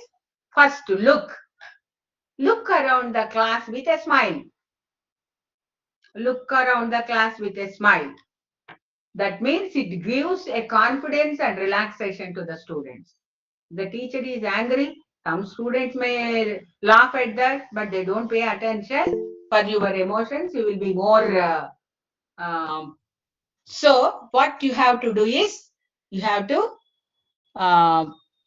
So first, you have to enter the class with a positive mode, and then you have to look around. Even though you are happy, there are some phases you can identify I told you the signals of poor mental health. They cannot focus, they cannot sit properly, they are moving this side and that side with restlessness, and they are in a confused state. You can identify the people who are tense, anxious, and are sad, are aggressive, whatever is that. You can identify the people. We can identify the people with the poor mental health, and you can see 1 or 2 or 3 people. Most of the people will be normal only. So first thing is, the teacher's role is to identify the signals. Then identify immediate needs. Immediately you call the child and call him, and to give emotional support, tell him some positive words towards him. Don't address it, don't announce it in the class. If you identify a student having some problem, just call him. Teacher is a very significant person. If you call that student with love, with affection, then that half of this problem the student will forget. So call him with love and with affection. So because you identified the person, then next what you have to do is you have to then call him and support him in the class itself. Don't do any other thing.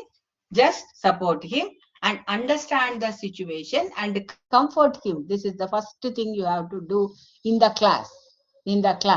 Then you call him to your room sometime. After that, you ask him to come to them and talk with, then listen. The first step is look at him, identify him, comfort them in the class, so that he will have a rapport with you. He will be, even though he is not paying attention, you call him, don't try to find any mistake or any error in him. Try to acknowledge the whatever he did, good things, and then call him to your room and listen, provide him some comfort, water or something basic physical needs, so that he will be comfortable. After that, whatever, why you are like that, this is the question. Your voice is important. Voice modulation with love and affection is very important. Then all these things you might be doing, but I am making it in a systematic way. Call him and connect with them with and what you have to listen whatever the child says. Whatever the child says regarding the situation without judging. And without criticizing. Don't criticize the child. Don't judge the child. Just listen to him. And acknowledge his feelings. You acknowledge his feelings, how he is feeling. Be empathetic and acknowledge his feelings. Then he will open up. He will start talking with you. So even though you are not a good counselor, we are not a professional counselor, you can do this emotional and psychological support to the student by a teacher. This basic things the teacher has, this is called as a psychological first aid you have to give. This is only the first aid I am telling you. This is the psychological first aid you have to give to the students. So then link to him, connect him with the social support. Connect him if the problem is related to the family, friends, or whatever is that. If it is within your limits, and you can address it, and connect him, give him some confidence, and you respond appropriately. If it is within your limit, connect him and give him social support, family support if needed, and friends support. You call one of his friends and ask him to be supportive to him, like that. So some of the things like that in the class, giving them a comfortable position. If I am comfortable in the class, so I am emotionally, I am linked with you. Then what happens is, then when I am linked with you, then I connect with you. That gives a lot of solace, and I am ready to that. So always the teacher should be emotionally balanced in the class. This is one of the things. In spite of the irritations caused by the students, that we have to learn. So sometimes it may happen, of course, but your preparation is, when you are entering into the class, you should, your readiness is that I should be calm and emotionally I will connect with them. If you connect with a child, then they will love you like anything. Then coming to the, give them social support and respond appropriately if it is needed. Then refer to them. If you feel that this is a major psychological problem, refer to them to a counselor. Or if you feel you can solve this, because this is a small problem, you can do that. And if you feel that it should be referred to a psychologist or to a counselor, whoever is there, you can refer to the child. So only the teacher can address the student and create supportive emotional health. And many of the activities are being discussed by the earlier speakers regarding how to create emotional comfort. Emotional comfort. This is what I am telling you is about the psychological, with the psychological first aid. The very important thing is you will be mentally healthy. You have to check now and then regarding this mental health. So do you have any more mental health checkup? This is the thing you have to do, and you have to improve that. So many methods of counseling are being discussed, and you can know certain of the ABC techniques and strength-based mentoring techniques. All these are you have to. Then, when the child is the second thing, what you can do is when the child is to motivate the child, ask him his successes, so that when you talk about, these are only tips, when you talk about these earlier successes what the child has experienced, it enhances their self-esteem. They said, I am also a successful man. Don't talk about their failures. Don't say that last time you got less marks, before last time also. Don't talk like that. Whenever he is successful, tell him the successes which promotes them. If the problem is academic, don't expect every individual is different. Every individual is having some strengths and some weaknesses. Some may be having physical strength, some may be having strengths related to some of the aspects of sports or debates or like that. Some may be having the strength in other areas. So no strength is can't. All strengths which are being experienced by students are valuable. This is a global society where every strength can be converted and it can be used for getting an employment, or it can be used. You will get an employment whatever comes to you. So this is the thing. So first thing what I am telling you, you introspect, reflect, and be mentally healthy, and you extend the same comfortable atmosphere in the class and identify them, and then comfort them. This is the first thing. Never criticize, never judge. Never judge. Most of the adolescents, they don't connect with the parents, because whenever the child says something, the first reaction from the parent is criticism. Don't do this. Why you have done like this? This is the criticism parents used to say. So they never share their challenges with the parents. They share only with their friends who can comfort them, first thing. So comforting the child is very, very important, which you can do. So with this, I think a simple thing which can be practiced. So thank you very much for your patient listening. And also, if you have any questions or anything, you can. All these are practical and practicable. All these are practical. You can do this by yourself, right? Nothing extraordinary. You will be happy. You will be healthy, and you can spread the same among the students. So you are preparing the child to face the challenges of the world. This is the way you have to prepare the child to face the challenges. So you can also suggest some of the promoting mental health tips to the students also. You can share this also. So that will help them to do better. Yes, you can suggest some of the things. So thank you very much for the organizers for giving me this opportunity to share some of my ideas with you, and which I feel are practical, and we can do. We can make ourselves happy, healthy, and we can also make others also happy. If you are healthy and happy, you can make others happy. So thank you very much. Thank you. Now the floor is open for questions.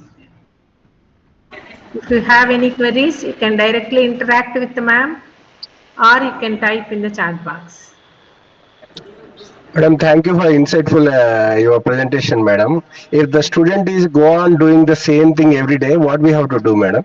Yes, that's why I told you if the student is doing like that, so you can refer Not it. because of no, madam. Because of their parents, madam. Uh, Because of their upbringing, madam. What was happened at a home, yes, not at you a have. college. Yes, yes. Because of the family, the students may be behaving in some other fashion. That's what you are saying. Yes. You Yes, cannot. madam. Yes, you cannot change the family. You can't. You have to educate the child about the reality and about the present social scenario and how he has to. This is psycho education you have to give to the child. You have to educate the child only. How he has to behave, how he has to improve yourself. He will be more connected with you, with the teacher, because teacher is a very significant person for any child. If you call him by name, he will be more attached to you. With your voice is more important. Affectionate voice, if you call him, they will be more attached. Right? Is it okay? Yes, madam. Thank you. Okay. Thank you. Yes. Yes. Yes, ma'am. Somebody.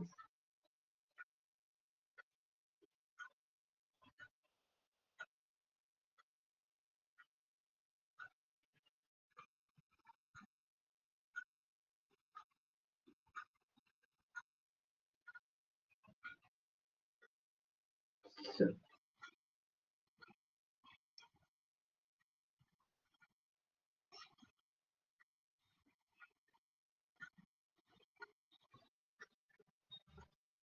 it's not audible, Hema.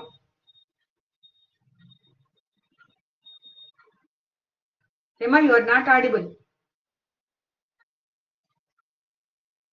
Hema, you are again. Yes, ma'am. Vijaya madam, you can ask your query.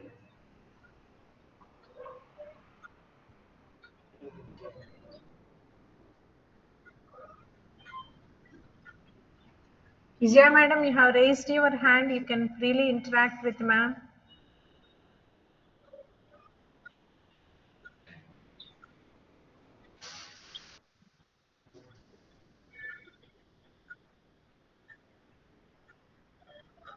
Okay.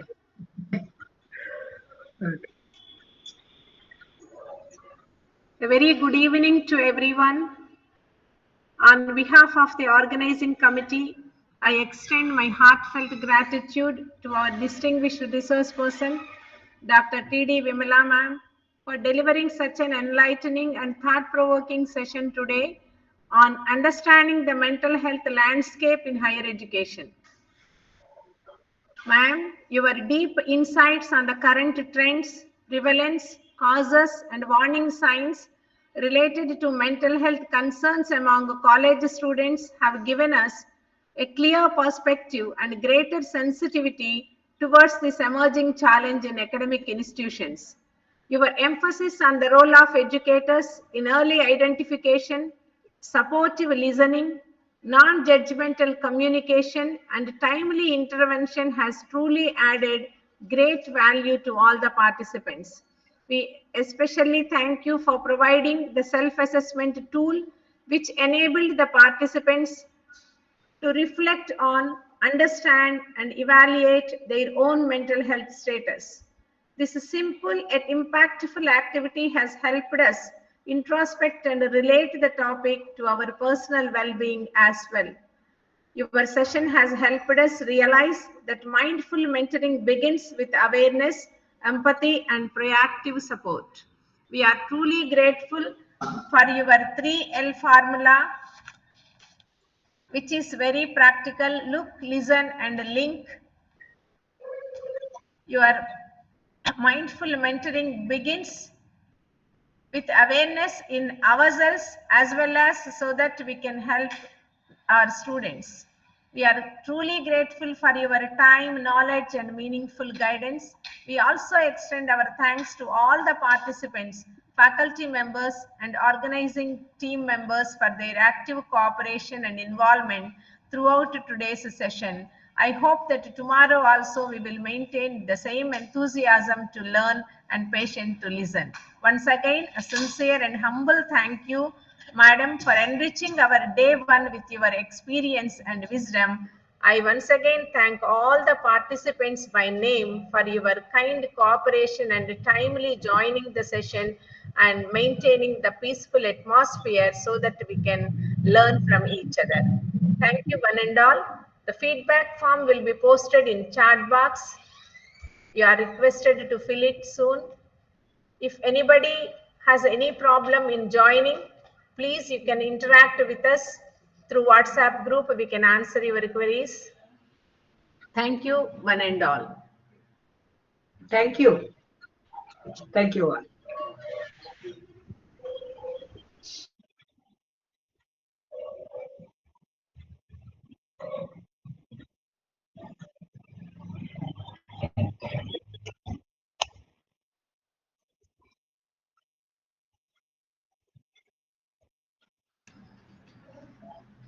All of you, please switch on your videos so that we can take a snap with Madam. Madam Vimala, please switch on your video. Yes, I have that. 1 second, ma'am.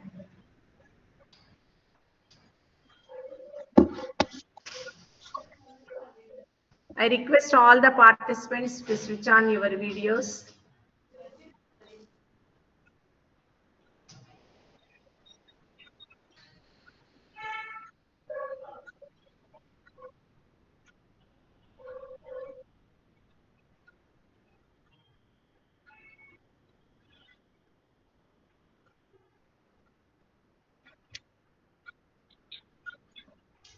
Thank you.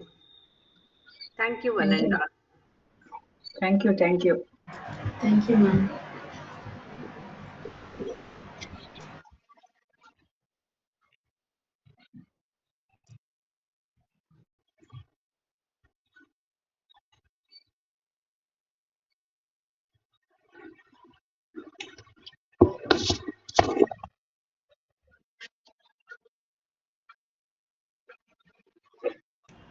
Madam, just one more Yeah. shot. You please be there. Sister?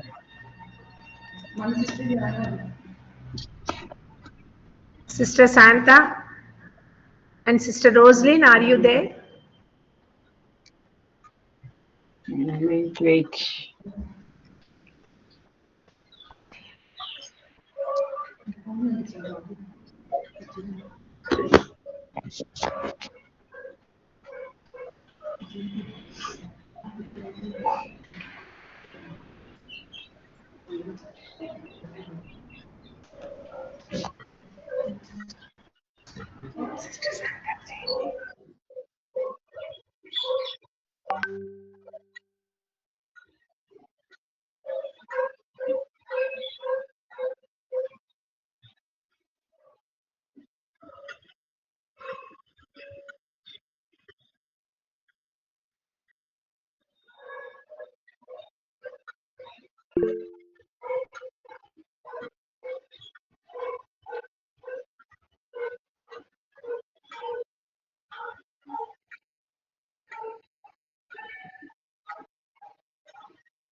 I request all the participants to switch on your videos.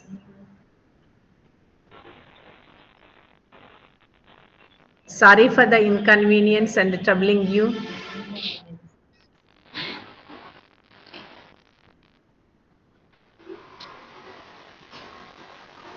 I request Sister Santha and Sister Rosaline also to switch on your videos.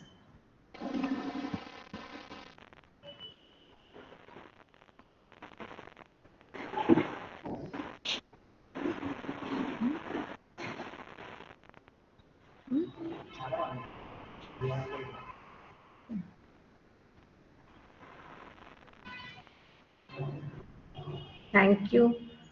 Thank you all.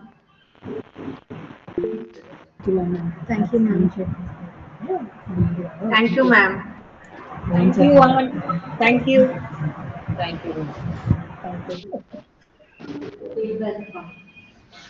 Feedback form is posted in the chat box. All of you, please fill up.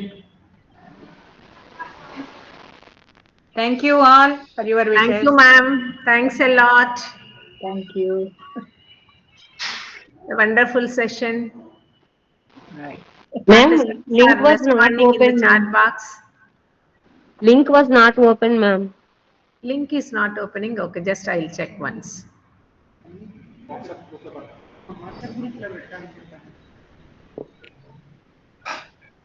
It will be posted in WhatsApp group also, ma'am. You please try that. If not, you give message in the WhatsApp group. I will rectify it. Thank you, madam. Thank you.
you.